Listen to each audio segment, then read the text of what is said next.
It is estimated that 1 in every 700 babies is born with Down syndrome. This genetic condition occurs when an individual has an extra copy of chromosome 21, leading to physical and mental health challenges. But this isn't recent news.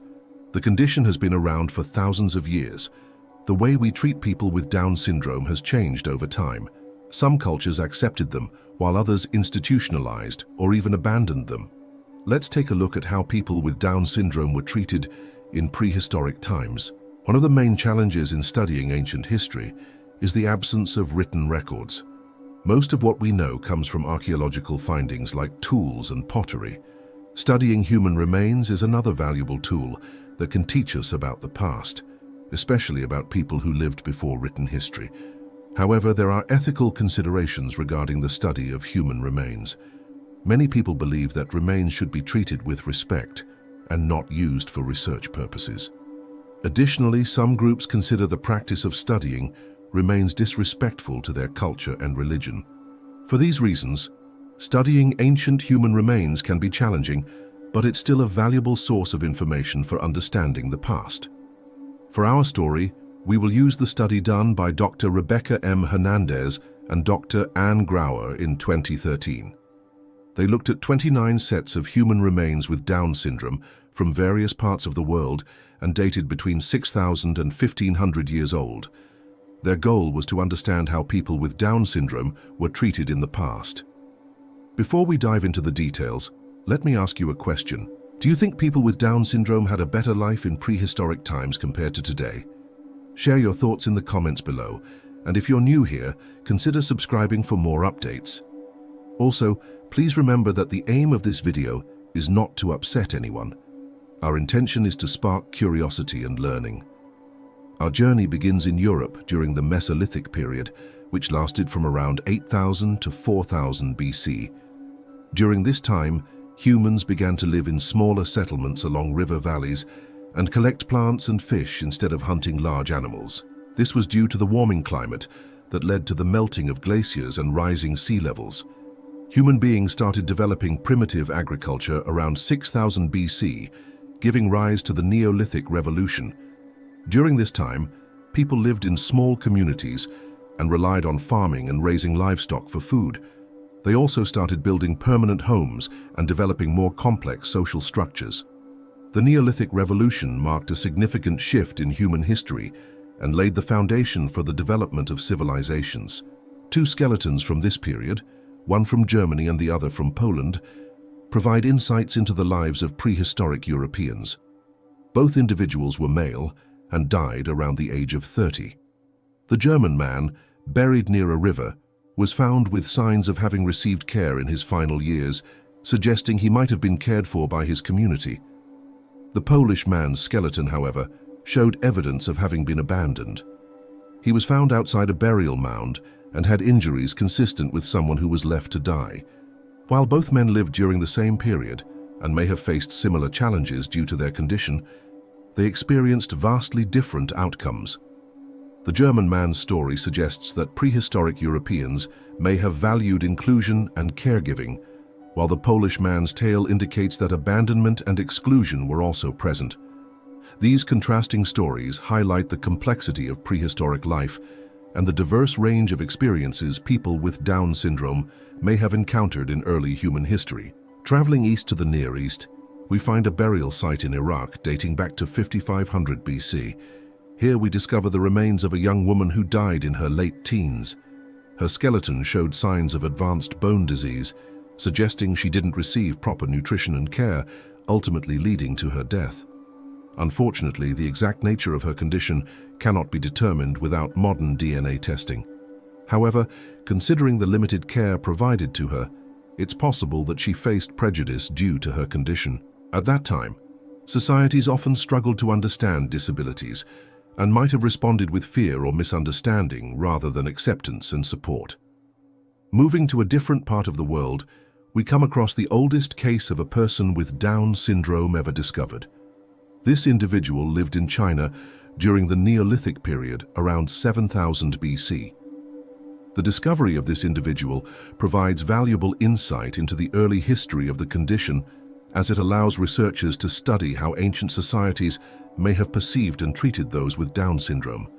By examining the skeletal remains, archaeologists and anthropologists can gain a deeper understanding of the individual's daily life, such as the type of work they may have been able to perform or the challenges they may have faced due to their condition. Additionally, the presence of any grave goods or rituals associated with the burial can shed light on the cultural beliefs and practices surrounding death and the afterlife during that period. In conclusion, the earliest evidence of a person with Down syndrome discovered so far comes from a Neolithic site in China where an individual with the condition lived around 7000 BC. The discovery of this individual provides valuable insight into the early history of Down syndrome and how ancient societies may have perceived and treated those with the condition. In Japan, the Jomon period lasted from around 14,000 BC to 400 BC. During this time, humans adapted to the changing environment caused by the end of the last ice age. They hunted wild animals and gathered plants for food and lived in small groups. Pottery and other artifacts suggest that they had a rich culture and possibly a belief in an afterlife. The Kofun period followed from 300 BC to 538 AD, marked by the emergence of rice cultivation and larger settlements. People started living in permanent villages and constructing burial mounds for their dead, reflecting their growing social complexity. A burial site from the Kofun period contains the remains of a female with Down syndrome. She died in her 20s and had several health issues, including underdeveloped arms and legs, a small head and face, and a protruding tongue. It's believed that she likely couldn't walk and possibly had other health concerns. Despite these challenges, her community cared for her throughout her life and buried her with full rituals, indicating that she was accepted and respected. The discovery of this individual highlights the capacity for compassion and inclusion within prehistoric societies and challenges the notion that prejudice and exclusion were universal. During the Bronze Age in Central Asia, around 2200 BC, we encounter a male with Down syndrome who died in his mid-teens. His skeleton revealed underdeveloped facial bones, a high forehead, and a single skull suture, all characteristic of the condition.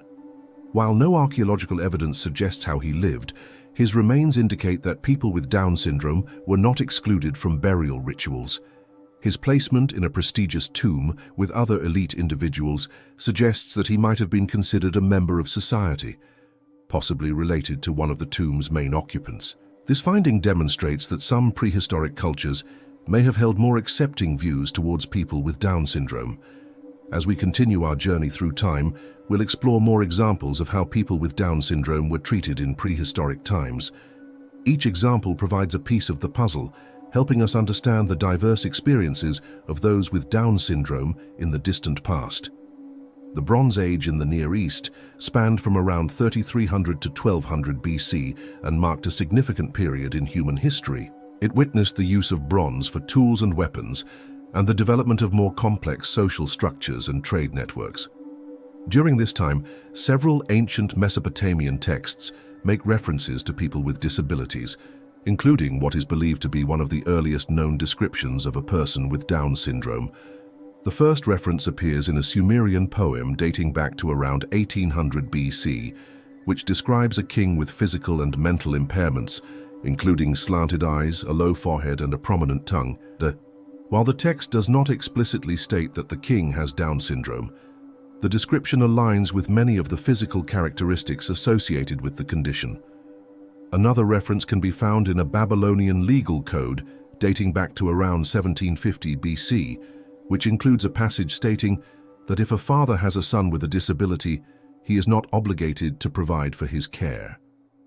This suggests that people with disabilities, possibly including Down syndrome, were often viewed as a burden and may have faced discrimination and exclusion. However, it's important to note that these references are not direct evidence of how people with Down syndrome were treated in ancient Mesopotamia. They offer glimpses into the attitudes and beliefs surrounding disabilities during that time and contribute to our understanding of the broader social and cultural context in which people with Down syndrome lived. Further archaeological evidence from the Bronze Age in Iran sheds light on the lives of those with Down syndrome. A burial site dating back to around 2000 BC contains the remains of a male with Down syndrome who died in his 20s. His skeleton showed typical features of the condition, including a large skull and short, broad hands. Interestingly, he was buried alongside a female with scoliosis, a spinal curvature. This suggests that people with disabilities were not always excluded from society and may have even been accepted and celebrated. The close proximity of their burials indicates a possible relationship, challenging the notion that prehistoric people were unaccepting of those with disabilities. In Andean South America, the Norte Chico civilization flourished from around 3000 to 2000 BC, characterized by large settlements and monumental architecture. During this time, a few individuals with Down syndrome are believed to have lived. However, there is limited archaeological evidence to understand their experiences and how they were treated. Moving to North America, the Hopewell culture thrived from around 100 BC to 500 AD, known for its large earthen mounds and intricate artifacts. While no direct evidence of people with Down syndrome has been found, the culture's emphasis on egalitarianism and inclusivity suggests that those with disabilities may have been integrated into society. From these examples, we see that people with Down syndrome were not just objects of pity or fear, but were members of their communities who participated in important events and were laid to rest with honor. As we continue our exploration of human history, it is essential to examine how people with Down syndrome were treated in prehistoric times. By studying ancient burial sites, medical texts, and archaeological evidence, we gain insight into the diverse experiences of those with the condition. Although some prehistoric societies may have feared or excluded them, others showed compassion and acceptance. It's crucial to acknowledge both the positive and negative aspects of this history to gain a comprehensive understanding of how far we have come in our treatment of people with Down syndrome. If you enjoyed this video, please leave a like and share it with your friends. If you want to learn more about similar topics, check out our videos on ancient medicine and history. Don't forget to subscribe for more updates. Thanks for watching. There is a commonly held belief that people from prehistoric times were somehow more mentally advanced than we are today.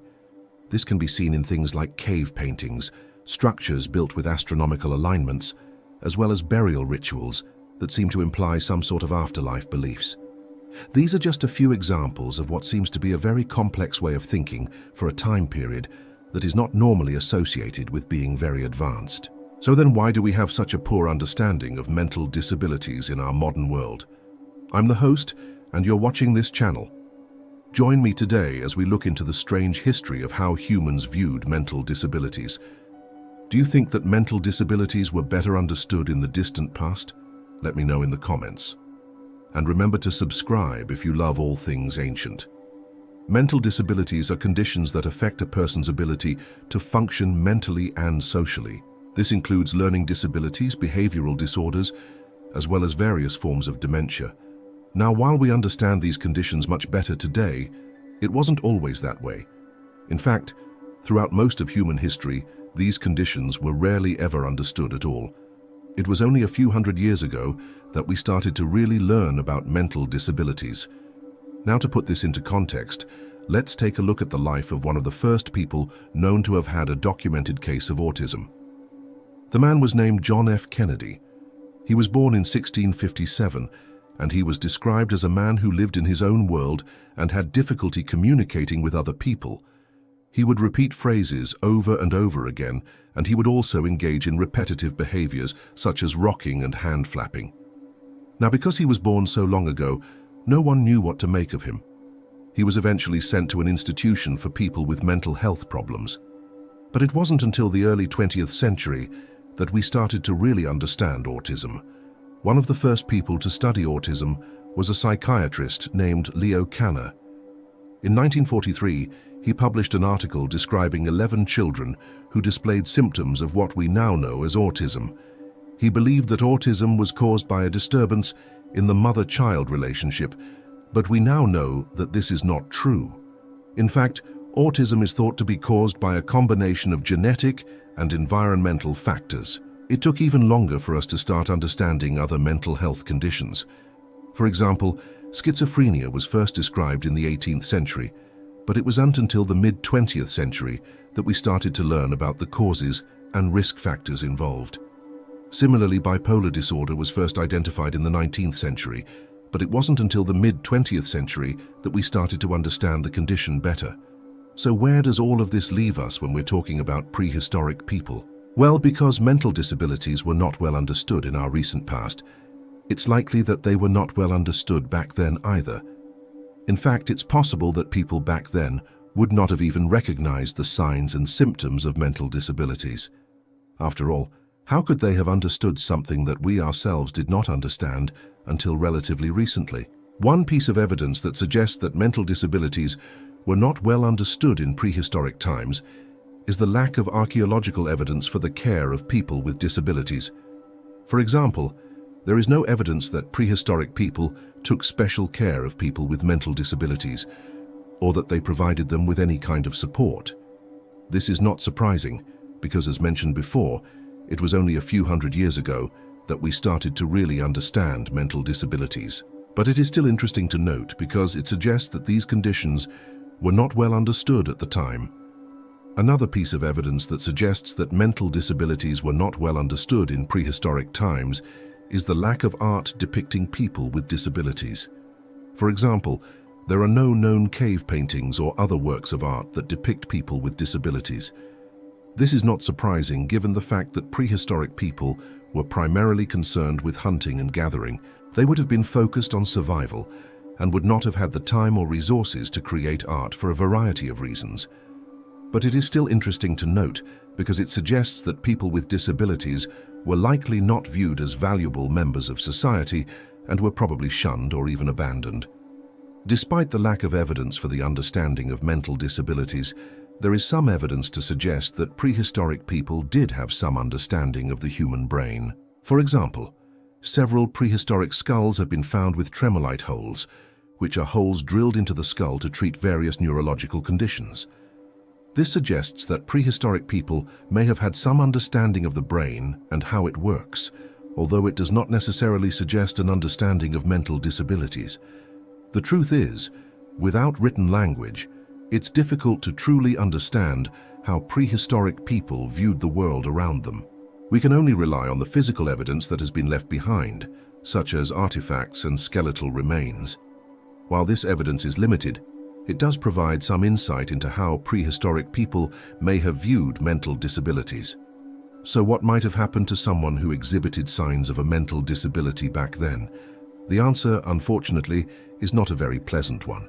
Back then, people with mental disabilities were often seen as being possessed by demons or other evil spirits. They were frequently subjected to torture and other forms of abuse in an effort to drive out the spirits. In some cases, they were even killed. In fact, there are numerous historical accounts from various cultures describing the torture and killing of people with mental disabilities. For example, in the Ottoman Empire, people with mental disabilities were often chained up and left to wander the streets. They were seen as being dangerous and unpredictable, and the general public was often fearful of them. As a result, they were frequently subjected to horrific acts of violence. Similarly, in ancient Greece, people with mental disabilities were believed to be possessed by demons and were often tortured and killed as a result. There are numerous accounts from ancient Greek physicians describing the torture and execution of people with mental disabilities. It was not until the 18th century that people with mental disabilities started to be viewed as being ill rather than possessed by demons. However, this did not mean that they were treated any better. In fact, they were still often subjected to inhumane treatment. It wasn't until the 19th century that the first institutions for the care of people with mental disabilities were established. Even still, it was not until the mid-20th century that these institutions started to provide humane treatment. So what do you think?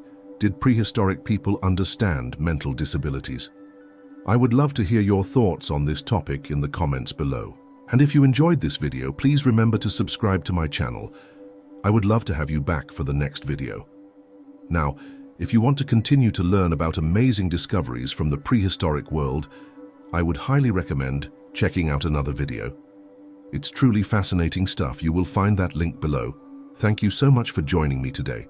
I hope you learned something new, and I look forward to seeing you again soon. Did prehistoric people abandon disabled children?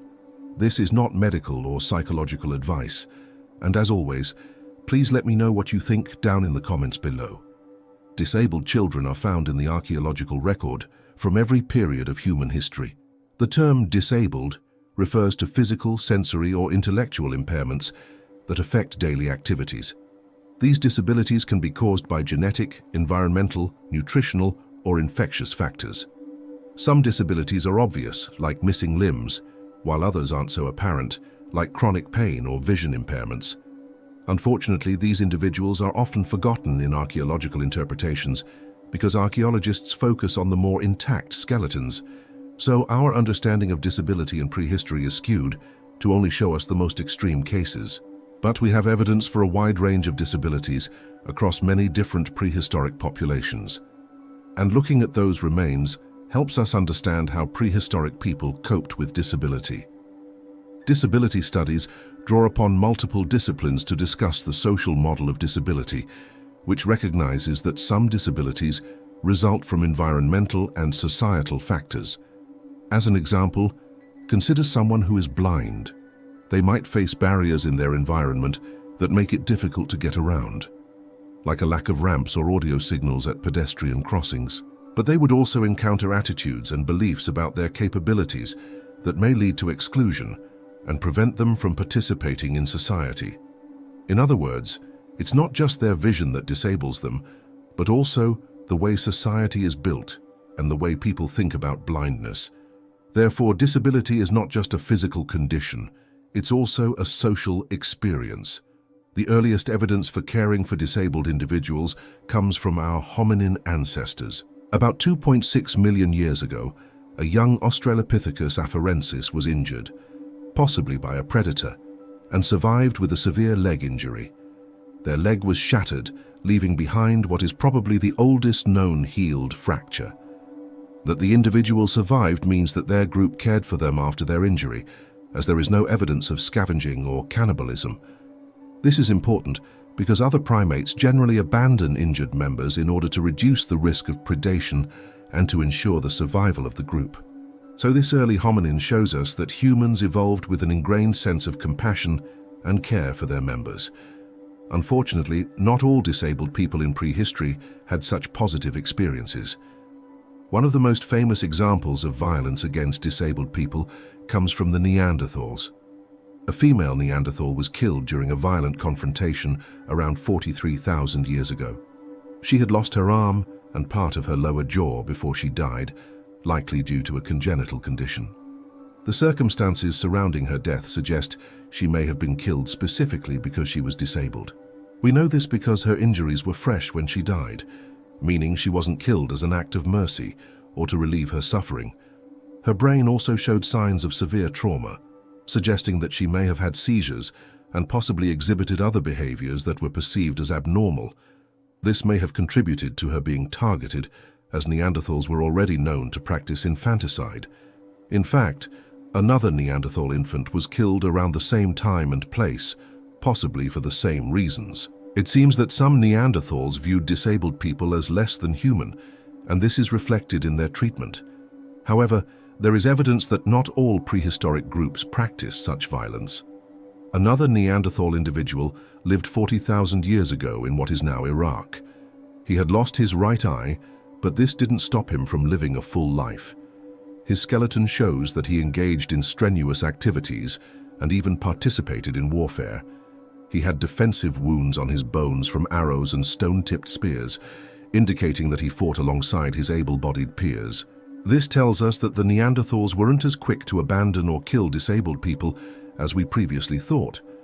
Their decisions to do so depended on various factors, including the type and severity of the disability, the amount of support required, and possibly the person's gender. The idea that prehistoric people abandoned disabled children is also challenged by the examination of a child's skeleton from over 10,000 years ago. This child was born with a rare condition called osteogenesis imperfecta, which makes the bones brittle and causes them to break easily. As a result, This child suffered frequent fractures and their skeleton shows multiple healed breaks. What makes this case compelling is that the child's bones healed properly, which wouldn't have been possible without constant care. Their family cared for them by splinting their broken bones, providing them with nutritious food and protecting them from further injury. Without these things, they wouldn't have survived. This shows that prehistoric parents went to great lengths to care for their children, even if they faced significant challenges. However, it's important to recognize that this child's experience was far from ideal. Although they received necessary medical care, they still experienced pain and suffering throughout their childhood. And their story highlights the difficulties of living in a world not designed for them. This isn't unique to prehistoric times. Even today, people with osteogenesis imperfecta face similar challenges, even with modern medicine. This case also makes us consider the role of genetics in disability and how prehistoric people may have coped with genetic conditions. They might have recognized some conditions as hereditary and chosen to avoid mating with individuals who had certain disorders. For instance, the ancient Greeks practiced a form of genetic counseling and recommended that people avoid having children if they had a history of hereditary conditions like schizophrenia. Similarly, prehistoric people might have kept track of which individuals had numerous offspring and used this information to inform their own reproductive choices. This could have been one way they mitigated the risk of passing on debilitating conditions. But sometimes, despite precautions, children were still born with disabilities. There is evidence that prehistoric people developed different strategies for dealing with these situations, such as selective breeding. Over time, people selectively bred plants and animals for desirable traits like larger fruit or faster running. Applying this concept to humans, individuals with desired traits like immunity to certain diseases or increased muscle mass were more likely to be chosen as mates. Selective breeding of this nature could have led to a gradual reduction in genetic disorders within populations. However, this process would have taken many generations, and prehistoric people likely didn't have the knowledge or tools to control reproduction in this way. It's much more likely that they relied on chance to naturally select the traits that appeared in subsequent generations. Another strategy prehistoric people may have used to cope with disabled children was isolation.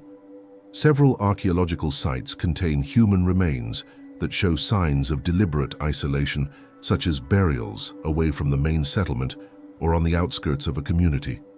These individuals were likely marginalized and excluded from the rest of society, and this is especially true for those with behavioral disabilities. There is evidence that prehistoric people killed and buried individuals who exhibited unusual behaviors, such as repetitive movements, rocking and pacing, and vocalizations like screaming and grunting. It seems that those who displayed these behaviors were viewed as abnormal and frightening, and they were isolated and killed to protect the rest of the community. So did prehistoric people abandon disabled children? The answer is sometimes. There is evidence that some disabled children were cared for, protected and integrated into their communities. Other times, however, disabled children were killed, abandoned and left to die. Whether a disabled child was accepted or rejected depended on a variety of factors, including the type and severity of their disability, their gender, and the attitudes of their community. As we continue to learn more about disability in prehistory, it's clear that we need to move beyond the traditional narrative of progress and instead adopt a more nuanced understanding of the past. Disability studies help us examine the social model of disability, which considers the role of environmental and societal factors in shaping the experiences of disabled people. By considering the social model of disability, we can better understand the challenges faced by disabled people in prehistory and gain a deeper appreciation for their resilience and adaptability. It also allows us to critically examine our own attitudes and beliefs about disability and work towards creating a more inclusive and equitable world. Thank you for watching. I hope you learned something new. If you enjoyed this video, please give it a like and let me know down in the comments below what other topics you would like to see covered in future videos. As always, don't forget to keep on thinking.